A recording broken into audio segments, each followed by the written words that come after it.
그리스도의 풍성하신 은혜와 사랑이 늘 함께 하시기를 바랍니다. 오늘 이 아침에는 여호수아 제2장 8절로 14절까지의 말씀, 생명의 삶 큐티 11월 12일자 말씀입니다. 2장 8절 말씀 봅니다. 또 그들이 눕기 전에 라합이 지붕에 올라가서 그들에게 이르러 말하되 여호와께서 이 땅을 너희에게 주신 줄을 내가 아노라. 우리가 너희를 심히 두려워하고 이 땅 주민들이 다 너희 앞에서 간담이 농나니 이는 너희가 애굽에서 나올 때 여호와께서 너희 앞에서 홍해물을 마르게 하신 일과 너희가 요단 저쪽에 있는 아모리 사람의 두 왕 시온과 옥에게 행한 일을 곧 그들을 절멸시킨 일을 우리가 들었음이니라.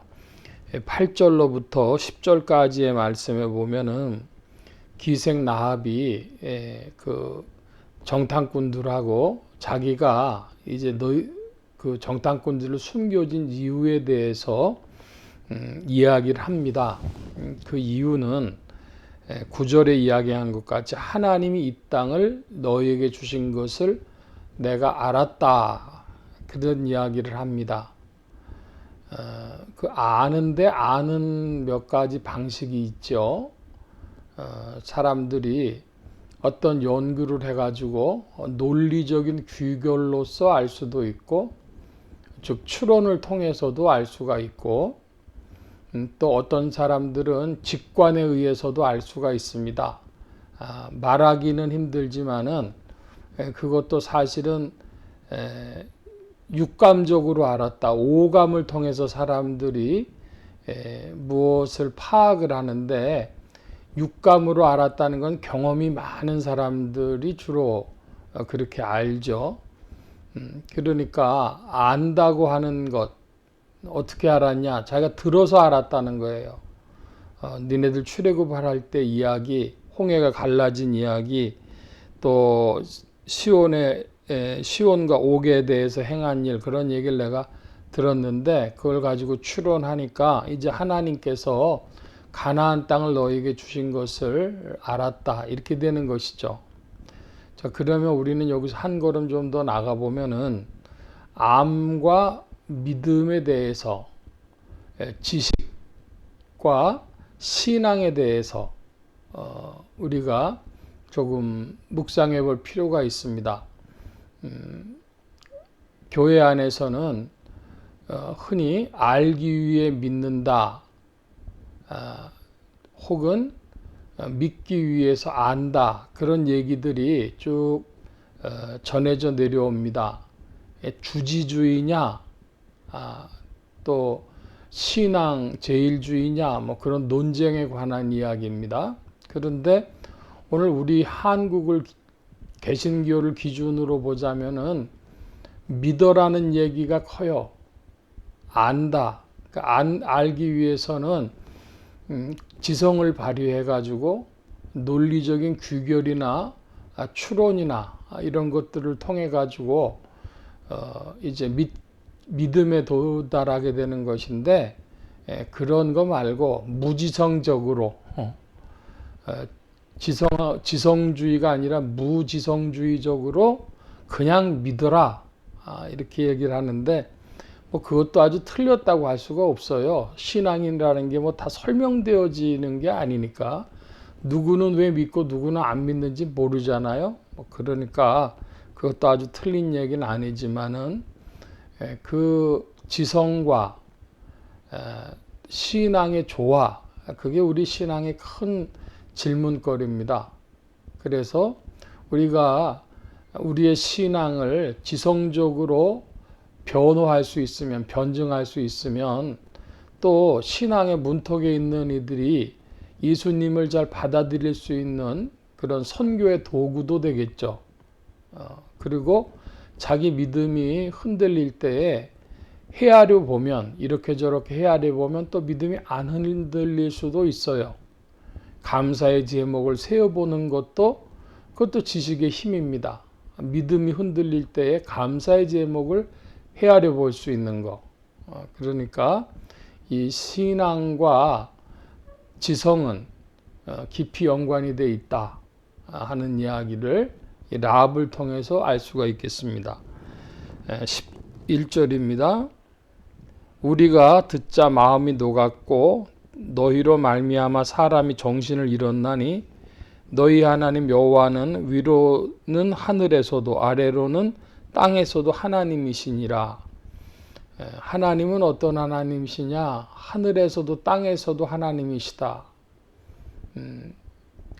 영적 세계에서든지 아니면 이 자연 만물 역사 세계에서든지 간에 하나님은 만유의 주가 되신다. 이런 말씀입니다. 우리가 믿는 하나님은 만유의 주제가 되시는 하나님이십니다. 이 하나님은 우주의 원리를 계시하시는 하나님이시기도 하고 인격신이십니다. 제가 최근에 알게 된 것은 중국에서는 옛날에 상제라고 불렀다는 거예요. 고대 중국에서는 상제인데 그것은 인격신입니다. 그런데 공자 때 그것을 중국말로는 쌍띠라고 이렇게 부른답니다. 그런데 그 상띠가 공자 때 이르러서는 티엔 하늘천으로 바뀌어진다는 거예요. 그때 하늘천은 인격적인 것은 많이 사라지고 우주의 원리로 이렇게 바뀌어졌다는 것이죠. 그러니까 인격신에서 우주의 원리로 도로 이렇게 변화가 된 것입니다. 그래서 동양문화권이나 현대에서는 인격신을 거절하기 때문에 그래서 땅에서 하나님, 땅의 하나님이 어디 있냐? 우주의 원리만 있을 뿐이지. 지금 이제 이런 형편입니다. 그런데 동시에 무속이라든지 한국에 이런 데서는 영적 원리만을 강조하죠. 모든 배경에 영이 작동하고 있으니까. 그런데 우리가 믿는 하나님은 하늘에서도 땅에서도 우주의 원리시면서 동시에 인격적이신 하나님이신데 사랑과 의와 거룩이 하나님의 주요 성품입니다. 사랑이기 때문에 용서하셨고 의가 되시기 때문에 심판하시고 그래서 이 사랑과 의라고 하는 모순이 결국은 하나님의 섭리 가운데 성취되어지는데 이 사랑과 의의 온전한 성취를 거룩이라고 하겠습니다. 그러니까 하나님을 인격적이신 하나님을 더 깊이 만나시는 여러분들 되시기 바랍니다. 12절입니다. 그러므로 이제 청하노니 내가 너희를 선대하였은즉 너희도 내 아버지 집을 선대하도록 여호와께로 내게 맹세하고 내게 증표를 내라. 그리고 나의 부모와 나의 남녀 형제와 그들에게 속한 모든 사람을 살려주어 우리 목숨을 죽음에서 건져내라.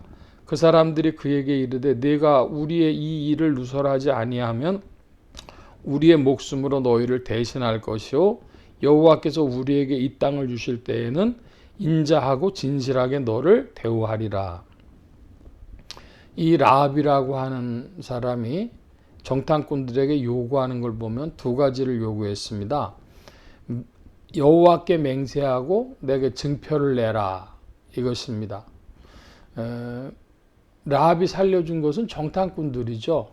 하나님을 어떻게 그가 대하겠습니까? 이 지상에서는 인간의 일들이 있는데 인간의 일 중에 하나는 신뢰를 지켜야 되는데 하나님께 맹세한다.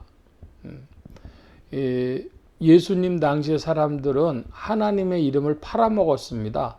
고르반 이러면서 하나님의 이름을 망령되이 일컬었습니다. 주님이 그걸 지적하셨는데요. 오늘날도 우리가 하나님의 이름을 망령되이 부르면 안 되겠습니다. 하나님의 이름에 맹세하는 일, 하나님의 이름을 거론할 때에 우리는 참으로 소중하게 목숨과 같이 알아야 될 일이고 또 인간이기 때문에 라합이 증표를 내라고 했습니다. 그러니까 정탐꾼들이 증표를 내죠. 이런 걸 보면서 오늘 지상에서는 사람의 일로 움직이는 것 같지만 그 기준이 하나님이시다.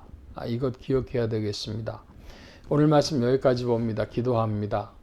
만복의 근원 되신 주님 함께하여 주셔서 그리스도의 아름다운 일들을 오늘도 우리에게 이루어 주시는 줄 믿습니다. 하나님의 이름을 존귀히 여기고 우리의 목숨같이 귀하게 여기고 하나님 앞에 충성된 자들이 되게 하여 주시며 이 지상에서 사람의 일들로 움직여 나갈 때 하나님을 기준 삼고 하나님의 섭리가 이루어지도록 주의 일에 동참하는 주의 백성들 되게 하여 주시옵소서. 하늘에서도 땅에서 오직 하나님이심을 우리의 입술로 고백하며 믿음을 내며 주님 앞에 담대하며 감사하며 또 기뻐하는 자들이 되어지도록 주님 역사해 주옵소서. 성령께서 더욱 지도하시고 인도하심을 구하며 예수 그리스도의 이름으로 기도하옵나이다. 아멘.